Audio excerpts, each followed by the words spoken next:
देवकी सुत गोविंद वासुदेव जगतपते देहि मे तनयम कृष्णम त्वामहम शरणम गतः। ओम श्री कृष्णाय नमः। आप सभी का मेरे YouTube चैनल पर हार्दिक स्वागत है। आपने भगवान कृष्ण की लीलाओं की और उनके सच्चे भक्तों की कहानियां तो बहुत बार सुनी होंगी, और कुछ कहानियां तो ऐसी भी होंगी जो कई दिन तक आपके मन मस्तिष्क पर छाई होंगी। लेकिन कुछ कहानियां भी ऐसी जरूर रही होंगी कि जब भी आप भगवान कृष्ण का नाम लें तो बरबस ही आपकी आंखों के सामने वो कहानियां उपस्थित हो जाया करती होंगी। ऐसी ही एक कहानी आज मैं आपको सुनाने वाली हूँ, जो कि कहा जाता है भगवान कृष्ण की एक सच्ची कहानियों में से है। कहते हैं कि जब भगवान को उनके भक्त सच्चे मन से याद करते हैं, उन्हें पुकारते हैं, तो उन्हें अपने भक्तों को दर्शन देने के लिए साक्षात रूप में या किसी भी रूप में आना ही पड़ता है। और ये कहानी है एक भक्त की जो अपने भगवान पर अटूट श्रद्धा और विश्वास रखता है। आज की कहानी है एक ऐसे विश्वास की जो विश्वास हमें ईश्वर से जोड़ता है। और जब आप अपने भगवान पर विश्वास करते हैं तो यकीन मानिए विश्वास की ये डोर इतनी पक्की हो जाती है कि भगवान को भी सभी परंपराओं, सभी मान्यताओं को तोड़कर अपने भक्तों के लिए दौड़कर आना ही पड़ता है। तो आइए सुनते हैं भगवान कृष्ण की और उनके सच्चे भक्त की कहानी। उनका सच्चा भक्त है एक नन्हा मासूम बच्चा जिसका नाम कृष्णा है। कृष्णा को जन्म देते समय उसकी माँ गुजर गई थी। कुछ दिनों के बाद उसके पिता का भी स्वर्गवास हो गया। अब बस उसके परिवार में बची तो एक बूढ़ी दादी। बेचारे दादी पोता बड़ी ही मुश्किल से जीवन बिता रहे थे। जब कृष्णा 5 साल का हुआ तो उसकी दादी को उसकी पढ़ाई की बहुत चिंता होने लगी। तब उन्होंने एक गुरुकुल में जाकर गुरुजी से प्रार्थना की कि वे उनके बच्चे को निःशुल्क शिक्षा दें। तब गुरुजी निःशुल्क बच्चे को पढ़ाने के लिए तैयार तो हो गए, लेकिन दादी के सामने एक बहुत बड़ी समस्या थी। और समस्या ये थी कि गुरुकुल जंगल के उस पार था और जो जंगल रास्ते में पड़ता था वो काफी घना जंगल था। उस जंगल में भयानक और हिंसक पशु भी रहते थे, जिस कारण कृष्णा की जान को खतरा भी था। और कृष्णा और उसकी दादी जंगल के इस पार गांव में रहते थे। इस तरह से गुरुकुल तक पहुंचने में काफी समय भी लगता और खतरा भी था। किसी तरह से गुरुजी से बात कर कृष्णा और उसकी दादी जब वापस लौट रहे थे तो रास्ते भर दादी यही सोचकर परेशान होती रही कि नन्हा कृष्णा गुरुकुल में पहुंचेगा कैसे। उनके साथ साथ उनका पोता कृष्णा भी था और दादी उसे रास्ते भर विद्यालय तक जाने का रास्ता समझाती आई। कृष्णा देखो, यही है वो रास्ता जिससे अब तुम्हें हर दिन रास्ते से गुजरना भी होगा और भयानक खतरों का सामना भी करना पड़ेगा। कृष्णा तो गुरुकुल जाने के लिए बहुत उत्साहित था, पर बूढ़ी दादी बहुत परेशान भी थी, क्योंकि वो जानती थी कि जंगल पार करना कितना कठिन होता है। आखिरकार दादी और पोता घर पहुंच गए। अगली सुबह कृष्णा को पाठशाला जाना था। दादी का मन ये सोचकर भर आया कि कृष्णा पता नहीं कैसे अपने पाठशाला में पहुंचेगा। अब दादी ने कृष्णा से कहा, कृष्णा, अगर रास्ते में तुम्हें जरा भी डर लगे ना तो अपने गोपाल भैया को पुकार लेना। कृष्णा ने बड़ी हैरानी से पूछा, दादी माँ, ये गोपाल है कौन? तब दादी उससे कहने लगी कि ये गोपाल तुम्हारे दूर के रिश्ते का बड़ा भाई है और वो उसी जंगल में गाय चराता है जिस जंगल से तुम्हें पार करके जाना है। अगर तुम्हें जब भी मदद की जरूरत पड़े तो अपने गोपाल भैया को सहायता के लिए बुला लेना, वो तुरंत आ जाएगा। कृष्णा ये सोचकर बहुत खुश हो गया कि उसके रिश्ते का कोई भाई है जो जब भी उसे जरूरत पड़ेगी उससे पुकारने पर जरूर आ जाएगा। अब नन्हा कृष्णा दादी के बताए रास्ते पर आगे बढ़ने लगा। जब कुछ आगे बढ़ा तो जंगल कुछ घना होने लगा और क्योंकि कृष्णा अकेला भी था तो उसे डर लगने लगा। अब जब वो डर रहा था तो उसने डरते हुए पुकार लिया, गोपाल भैया, तुम कहाँ हो? मेरे सामने आ जाओ, मुझे बहुत डर लग रहा है। लेकिन जब कृष्णा ने गोपाल भैया को पुकारा तो कृष्णा की आवाज उस जंगल में गूंजने लगी। उसे अपनी ही आवाज वापस सुनाई देने लगी। अब नन्हा सा छोटा बालक कृष्णा डरता सहमता अपने रास्ते पर आगे बढ़ता रहा। जब कुछ और आगे चला तो जंगल और अधिक घना हो गया। कृष्णा ने फिर से पुकारा, अरे गोपाल भैया, तुम कहाँ हो? मुझे बहुत डर लग रहा है, जल्दी आओ ना। दादी ने तो कहा था तुम पुकारते ही दौड़े चले आओगे, लेकिन तुम तो अभी तक आए ही नहीं। नन्हे से बालक की आवाज में जो विश्वास था, भगवान उसे नजरअंदाज कर ही नहीं पाए। और तुरंत दौड़े चले आए। कृष्णा को तभी अपने कानों में मुरली की मधुर धुन सुनाई देने लगी। ये एक सत्य है कि नन्हा सा बालक बचपन से ही भगवान कृष्ण की पूजा करता था और उनमें अटूट श्रद्धा भी रखता था। तभी अचानक कृष्णा ने देखा कि जो जंगल अभी तक इतना डरावना लग रहा था, इतना भयानक लग रहा था, अचानक से सुंदर दिखने लगा। जंगली जानवरों की डरावनी आवाजें आनी भी बंद हो गई और उन डरावनी आवाजों की जगह गायों के और बछड़ों के रंभाने की और किलकने की आवाज आने लगी। नन्हा कृष्णा आगे बढ़ता जा रहा था। दूर से एक 14-15 साल का किशोर बांसुरी बजाते हुए उसकी तरफ ही आ रहा था।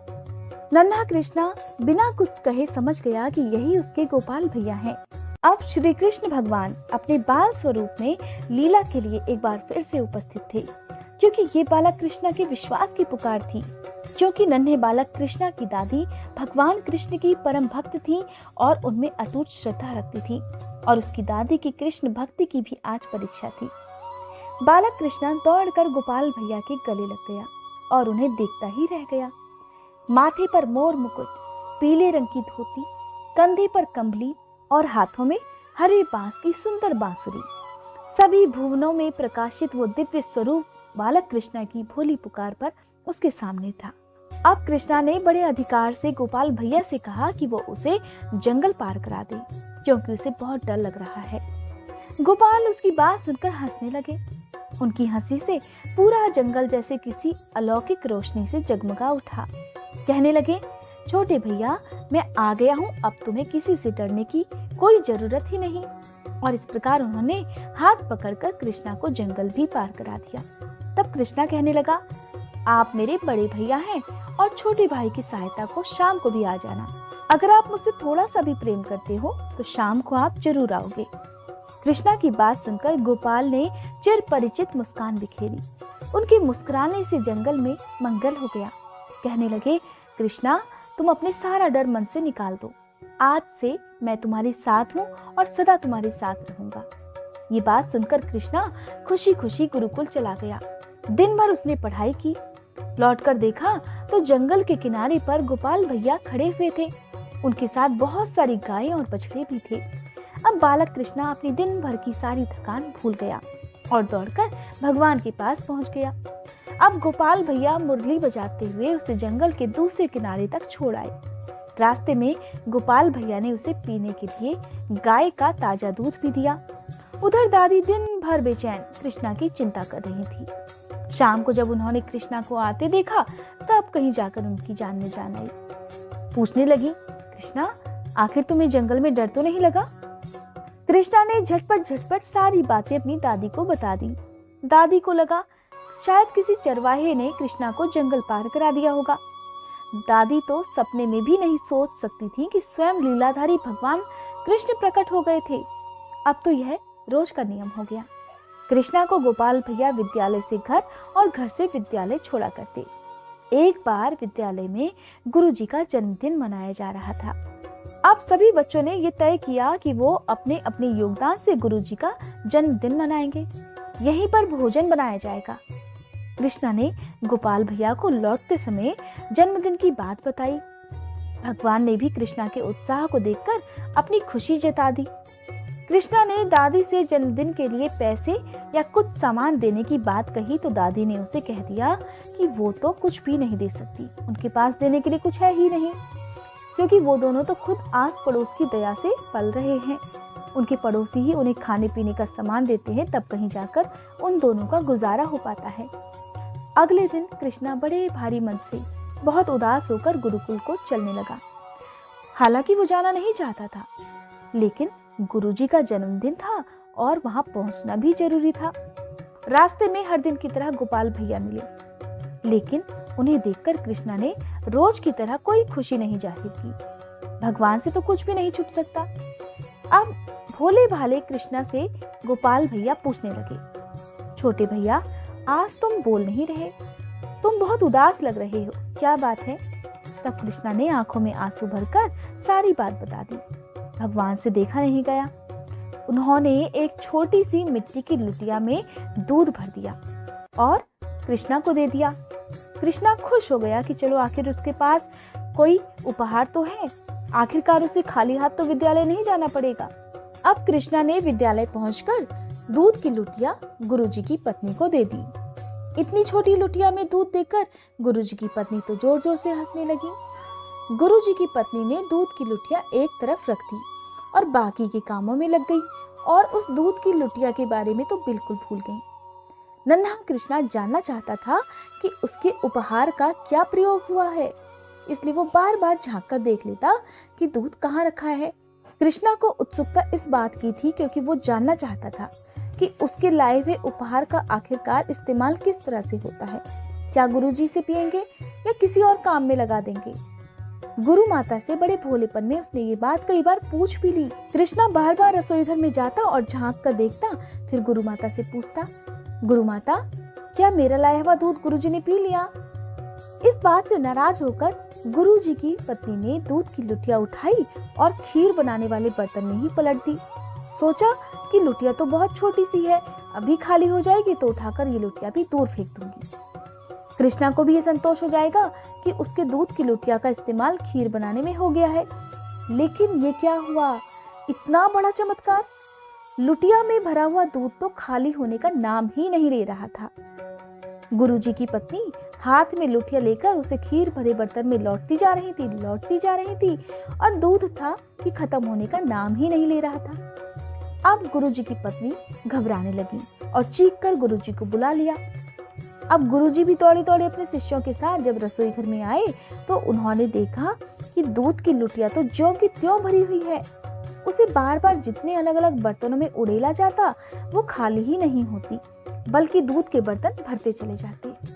जब एक के बाद एक बहुत सारे बर्तन दूध से भर गए और एक भी बर्तन अब रसोई घर में खाली भी नहीं बचा, तो वहां खड़े सारे लोग हैरान हो गए।